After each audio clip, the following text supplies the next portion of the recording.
Good morning, everyone. Before our online test, we were going through the third lesson of history in the earliest cities. प्रारंभिक शहर. How do we find out? हमें किस प्रकार पता चला उसके बारे में कि when the railway lines were introduced in 1853, कि हमने देखा था जब रेलवे लाइन इंट्रोड्यूस की 1853 में, उस टाइम पर जब पंजाब से उन रेलवे लाइन को निकाला जा रहा था, when the area was dig, जब उस एरिया को खोदा गया तो उस दौरान कुछ ईंटें मिली. उसके बाद उन ईंटों को इस्तेमाल किया, लेकिन कुछ समय के बाद ये महसूस हुआ, लगभग 150 साल बाद उसके, कि क्यों ना उस जगह पर पता लगाया जाए कि ऐसी कौन सी चीज थी, कितनी शानदार बनी हुई ईंटें मिली हैं. उसके बाद वहां खुदाई की, देखा कि पूरा एक शहर का स्ट्रक्चर, कि एक जैसे मकान की शेप होती है उस प्रकार का स्ट्रक्चर मिला. उसमें हमने देखा था शहर में फैसिलिटी जो आज है हमारे पास, ड्रेनेज की अच्छी व्यवस्था और ड्रेन भी कवर किए हुए. उसके बाद जो रेक्टेंगल शेप में हाउसेस, जहां की कम से कम 2 से 3 मकान होते, बीच में जगह खाली होती, कोर्टयार्ड वाज देयर, एक आंगन होता खुला, इस प्रकार की व्यवस्था थी. पानी की अच्छी व्यवस्था थी. एक उसमें देखा था ग्रेट बाथ, की नहाने के लिए एक बड़ा सा हमारे पास एक टैंक बना रखा था, उसमें अंदर जाने के लिए सीढ़ियां थी, ताकि उसमें अगर जाके नहाए उसके बाद साफ करना पड़े उसके बाद, तो उसके लिए उसके चारों तरफ रूम बने हुए थे चेंजिंग रूम के तौर पर.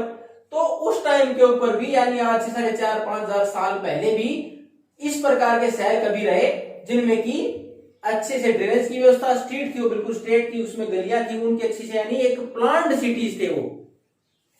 अब उन्हीं में से कि उन शहरों की व्यवस्थाएं कैसी थी, तो उसमें हम कि किस प्रकार के लोग काम करते थे, new craft in the cities, इन शहरों में काम कौन से होते थे, क्या क्या चीजें बनाई जाती थी, किन किन चीजों का इस्तेमाल होता था. तो उस टाइम पर ज्यादातर चीजें, जब हमने 4,500 साल पहले की बात करें, ज्यादा चीजें किस चीज से बनी होती थी, तो उस टाइम पर स्टोन, पत्थर की, सेल, सी सेल, जो भी हमारे पास समुद्री जो शंख, इट इज ऑल्सो लाइफ. ऐसा नहीं है कि आप जो शंख बजाते हो कि एज इट इज ऐसे कैसे पत्थर का बना हुआ था, इसमें भी कहीं ना कहीं लाइफ होती है, सी सेल है ये.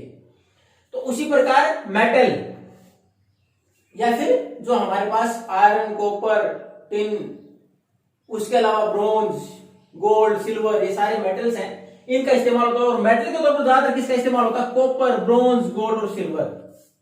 तो उस टाइम पर ज्यादातर हमारे पास 2 चीजें बनी होती थी उस टाइम. वो किन चीजों से बनी हुई थी, either of stone, either seashells और द मेटल्स. और मेटल्स में कौन से, कॉपर, ब्रोंज, गोल्ड और सिल्वर. अब ये कौन सा मेटल किस काम आता था इसमें, हालांकि अगर हम टूल्स की बात करें तो या तो कॉपर और ब्रोंज या फिर स्टोन के भी होते थे.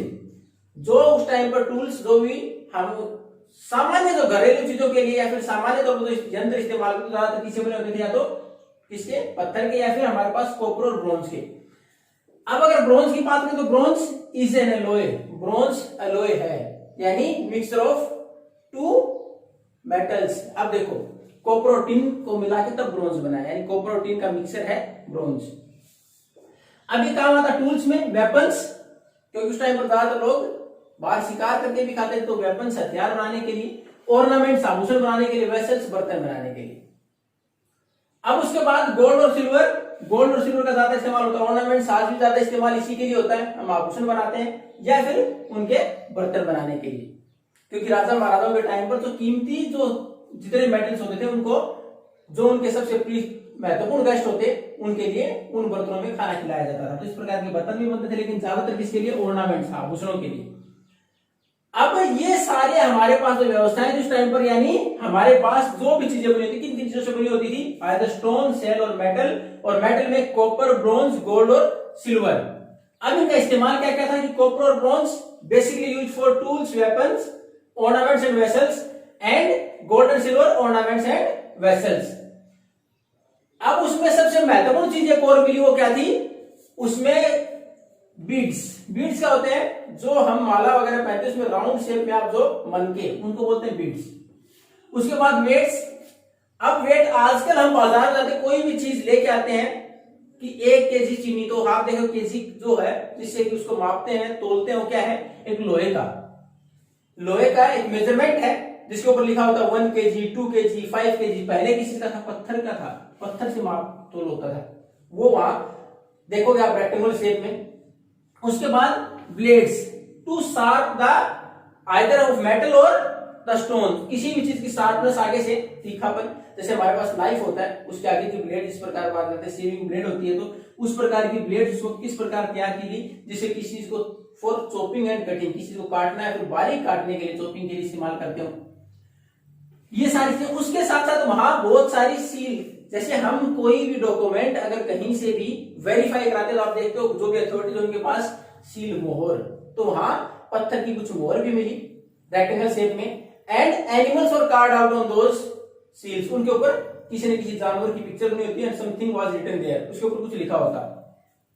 उसके अलावा उस टाइम पर अर्थन पोट्स, मिट्टी के बने हुए मटके जैसे हमारे पास है, इस प्रकार के मटके भी थे पुराने टाइम में। उसके साथ साथ उस टाइम पर क्राफ्ट वाले इतने सारे काम तो होते ही थे, यानी मालाएं या मोती बनते थे। उसके बाद वेट एंड मेजर समूह का भी किसी ने, देखोगे कितनी शानदार रेक्टेंगल शेप में उसको बना रखा, आपकी पिक्चर्स दे रखी है बुक में।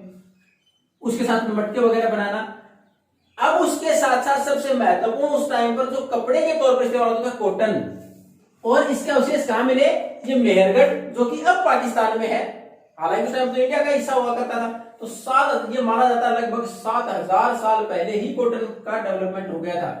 और वहां जब उसके दौरान खुदाई की तो किन चीजों पर मिला ये, the silver pots as well as some copper metals, copper के जो भी हमारे पास कॉपर वेसल्स हैं उनके ऊपर भी इसकी कवरिंग मिली थी, जो उस कॉटन का कपड़ा उसके ऊपर लगा रखा था।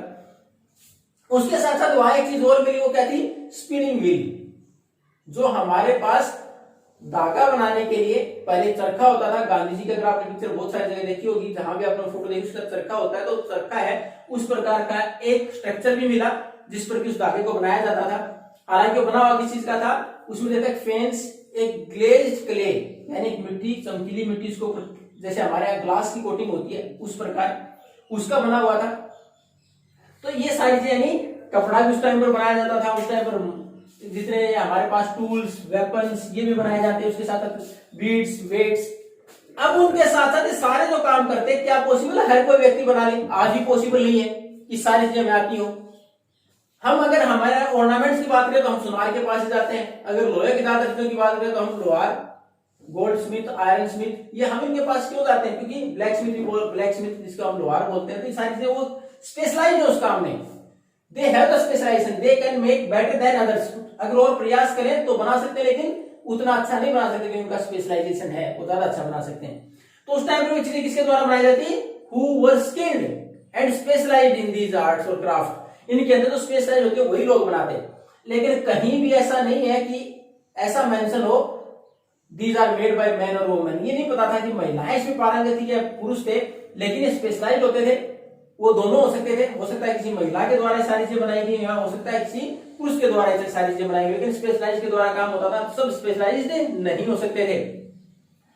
अब उसके साथ किसी भी चीज को बनाने के लिए first of all we required some goods और थिंग्स, कुछ वस्तुएं तो चाहिए। अगर हमें मान लो कपड़ा बनाना है तो हमें कॉटन, उस टाइम कॉटन की बात, कॉटन तो चाहिए।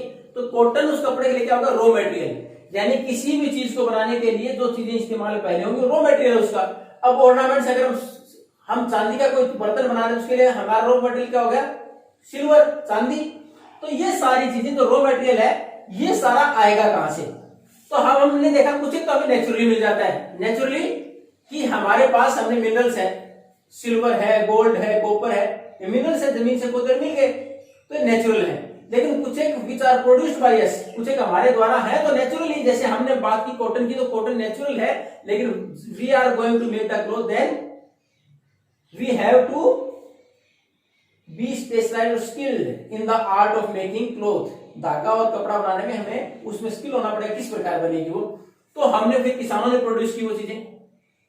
तो अब ये सारी चीजें, अगर हम कॉटन की बात करें तो रॉ मटेरियल वहीं से मिल गया, किसानों ने खेती की, उसके आसपास प्रोडक्शन हो गया। लेकिन बाकी चीजें कौन सी चीज कहां से मिल सकती थी, इसके बारे में उस वक्त जो हमारे पास बेसिकली इस्तेमाल होता, जैसे कॉपर इस्तेमाल होता था, copper basically we are going to get from Rajasthan. Then after apart from Rajasthan a West Asian country, हमारे पश्चिम एशिया का एक देश है ओमान, वहां से हमें copper. Then after bronze which is an alloy, जो कि एलॉय है, वो कहां से मिलता? अफगानिस्तान और ईरान से लेके आया जाता उसके टूल्स और वेपन्स बनाने के लिए। गोल्ड हमारे बेसिकली, अगर बात की बात करें कर्नाटका, अब भी अगर आप सर्च करोगे तो कर्नाटका में बेल्लारी एक जगह है जहां की हमारे पास गोल्ड की माइंस है। उसके बाद स्टोन, और वो भी कौन से? प्रीशियस स्टोन्स, कीमती पत्थर। अगर उनकी बात करें तो गुजरात, ईरान और अफगानिस्तान से ये इंपोर्ट होते हैं। उसके बाद इनके टूल्स और वेपन्स बनाए जाते हैं।